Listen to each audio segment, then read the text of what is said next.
आज सगळी पॅकिंग करून आम्ही फायनली निघालो होतो दिवाळीसाठी मामाच्या गावाला. म्हणजे मी माझ्या माहेराला, स्पृहा तिच्या मामाच्या गावाला आणि तिचे पप्पा त्यांच्या सासरी.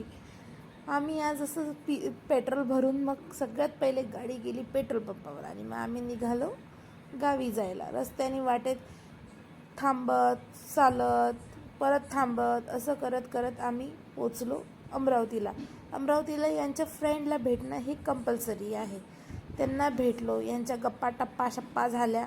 त्यानंतर आम्ही परत निघालो प्रवासाला.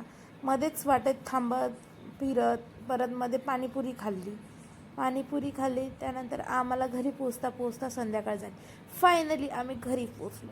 घरी पोचल्यावर आपल्याला कोण विचारतं, आता सगळे स्पृहालाच विचारत होते आणि स्पृहा आणि तिच्या मामाच्या कंटिन्यू मस्त्या चालू होत्या. आणि त्यानंतर मग दुसऱ्या दिवशी आम्ही निघालो माझ्या भाच्याला बघायसाठी. असं गोंडूस छोटंसं 2.5 महिन्याचं पिल्लू झालं ते. त्याच्या मामासोबत तर क्यूट अशा गप्पा मारत होता आणि इकडे स्पृहाने पाळण्यामध्ये त्याच्या बेबीला ठेवलं होतं. इकडे मामीच्या फोटोचा अल्बम बघत बघत स्पृहा एन्जॉय करत होती. त्यानंतर मग अजून त्याच्या मामाच्या आणि पिल्लूच्या मस्त्या गोष्टी चालू होत्या. चला भेटूया नवीन ब्लॉगमध्ये. Bye bye.